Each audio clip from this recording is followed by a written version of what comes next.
Ask any normal person who the greatest superhero of all time is and just guess what their answer is gonna be. Superman? Hell nah! It's Spidey the GOAT, of course! He's easily the most relatable hero of all time because he's just like you and me. Watching him struggle to find any semblance of balance between his personal life and his work life is some of the most interesting stuff ever, and I think that's really where he shines. A truly great superhero story is meant to make you care about the person under the mask, right? And we watched Spidey literally do this hero from adolescence all the way to adulthood. He really is the first superhero we watched come of age like this, unless I'm like completely wrong. But he's at the very least the most popular hero to do this and has spawned so many sons because of this. Think about how many Spidey clones there are throughout the vast multiverse of fiction and storytelling. Clones sound kind of derogatory, but I promise I don't mean it in a bad way. Anyway, let's talk about Spidey's kids right quick. When you look at Invincible, you probably think of Superman first, right? But think about young Mark on an individual level, and there's way more Spidey in his DNA than Supes. He's low-key like the perfect love child between the two, but also with like a little bit of Dragon Ball in there, cause you feel me, the Viltrumites beyond they Saiyan warrior. Also, I know you've seen that season 3 teaser. Golly, that was beautiful. Shout out the animators of the actual series, but damn, we need these teaser niggas on the team too, cause look at how pretty this is. Mark Grayson, aka Young Mark, aka Invincible the God, literally has the textbook Spider-Man origin story. Regular high school kid who gets powers and becomes a superhero but struggles greatly to find any type of balance between his two lives. Now what makes Invincible truly great is how it deviates from this classic Spidey model. A, Mark's dad is All Might, so he already has a role model he wants to be like, who also ends up serving as a fire villain for him to overcome. B, his powers are hereditary. C, he works for the government almost immediately. Hey, Mark a little federal, and that's okay, because they was gonna get his ass one way or another. D, this whole series is damn near defined by how gruesome it can get. And E, we get to see how truly impossible it is to be a superhero and try to make a relationship with a normal civilian work. Mark and Amber genuinely wanted to make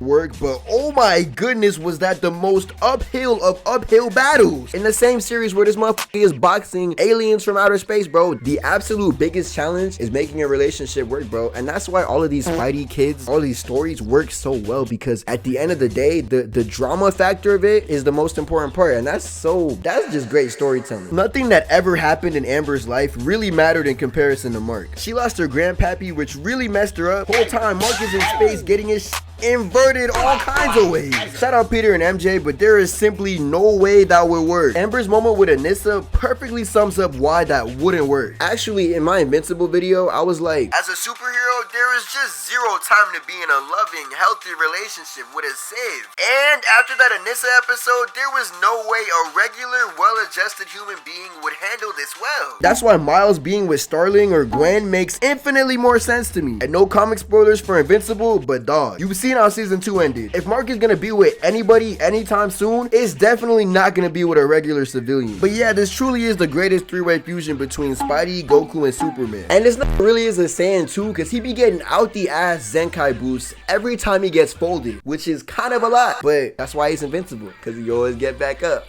You hear me? If we talking Spidey's sons though, I gotta bring up Danny Muff and Phantom the GOAT. This kid is literally Nickelodeon and Spider-Man, plain and simple. An accident caused by his ghost hunter parents gives him ghost powers, and now he be boxing ghosts too. He gets his powers even younger than Mark too, like he's 14 years old. His villains gotta hate him too, dog. I know they be pissing him the off. His supporting cast is absolutely goated too. Sam and Tucker are his 4 lifers. His sister Jazz be on some chill shit. His parents are actually insane, but they fun as too. Then there's the main villain Vlad, who is kinda clean, dog. Look, he's also a half-human ghost hybrid, just like Danny, but he low-key way saucier. Like he can do anything and everything Danny can, but just better in every way. And then some more stuff after that too, bro. This be duplicating himself, bro. I ain't never seen Danny duplicate himself. You feel me? Unless I missed that episode. Then there's the coolest looking character in this whole series, Emperor the GOAT. She's an authority-hating ghost guitarist who leads a ghost band and lives rent-free on some rebellious pirate type timing. Hey, can't be mad at that, dog. Then she literally comes back as a pirate? How can you tell me she not the GOAT? Everything from the flaming hair, skull heels, scorching hot guitar, the dragged out eyeliner, double ear piercings, bruh. She too tough. Also, Danny need a quick little fit highlight, dog. Pete game. His costume is the definition of less is more. The turtleneck with the silver accents and the black suit is clean. Plus the logo for identification is fire too. Hey, you gotta know who's saving your life. Peep the big D on his chest. Peep the Ultra Instinct hair too. The whole no mask thing is crazy though. There's no way changing your hair and eye color is enough to keep people from knowing who you are. But like, I guess it worked on his parents because they be making contact with this in ghost form all the time, and they just don't know that that's their whole child. But I guess the silver hair and the green eyes is enough. On some like Superman hair tuft, I guess it's some plain sight type timing, but the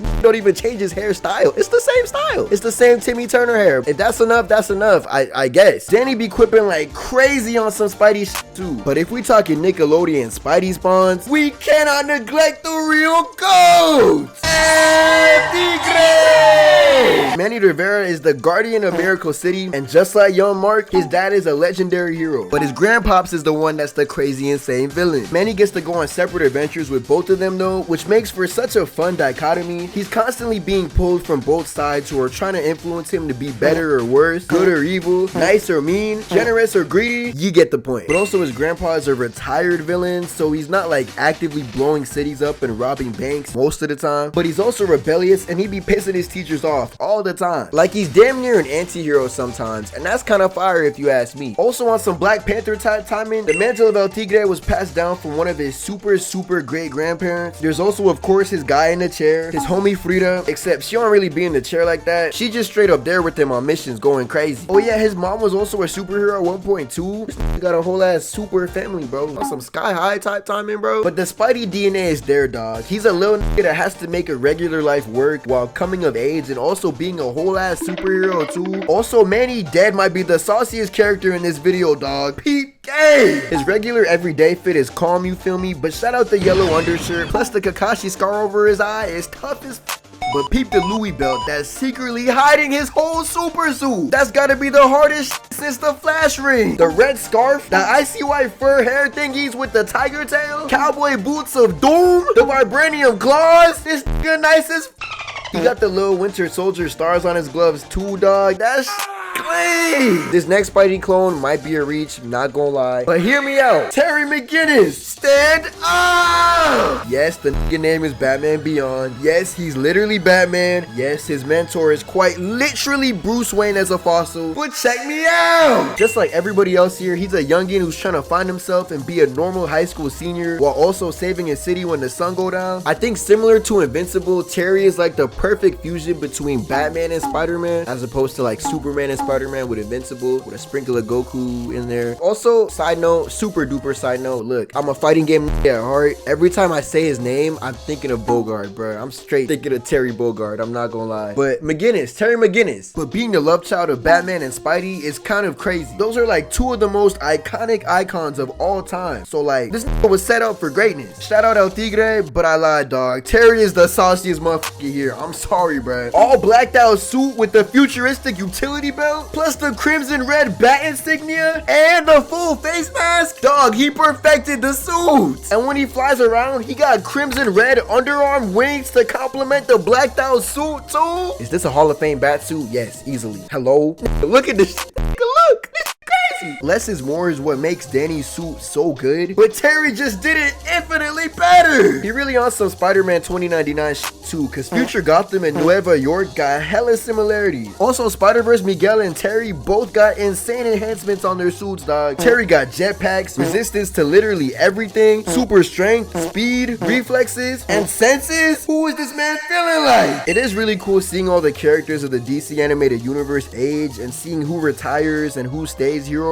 Terry also kind of moves like Andrew Garfield's Peter too, which is interesting. He kind of smooth, a little too cool for schoolish, but not in a corny way, a little cocky too, bruh. This is just a cool ass dude. But there's also a bright light of hope and optimism in him that I think Bruce really appreciates. This dude is not your parents' Batman, bruh. This motherfucker has fun. He also be quipping like crazy, which is why his Joker hates the ever-loving out this man. Terry and his story would have made for such a beautiful movie too. And now every time I look at that test footage for that Spider-Verse style Batman Batman Beyond movie, I mourn what could have been, bro. Oh, I slick should have talked about American Dragon, bro. Shout out the GOAT, Jake Long. He's definitely in this category of Spidey's sons too. It might come off as like derogatory that like Spider-Man has sons, but like you love Danny Phantom, you love El Tigre, you love Batman Beyond. I know you love Batman Beyond. You feel me? Like you love these characters. You feel me? So like, I don't think it's necessarily a bad thing. I think it's all just a matter of inspiration though. You feel me? These got inspired. Maybe Spidey's just a model superhero, look. But shout out like young Spider-Man, but look, I think it's time to let that nigga age in everything. You feel me? In all mediums. I think we don't need to see that nigga in high school ever again, respectfully. Shout out what they got going on with this new Ultimate Spider-Man run. That shit looks beautiful. A Peter who doesn't get his powers until he's like 30 plus. That's fire. Look, maybe it's because I'm growing up too, and a teen Spider-Man just doesn't resonate with me the same way it did. Shout out old Peter, bruh. Peter B, look, bro, I don't even think it's a controversial take to say that Peter B. Parker is one of the greatest variants of Spider-Man of all time, bro. Look, well, one of the greatest Peter Parker variants, you feel me? Because if we talking goats, Hobie and Miles, you feel me? You feel what I'm saying? But yeah, shout out Spider-Man. Shout out his many sons, respectfully. I mean that term with the utmost respect. And shout out you. Yo, this pop filter is putting in pain, cause damn. I can't feel my face right now, I'm burning up. I got this feeling that I won't come down, like, got this feeling that I won't come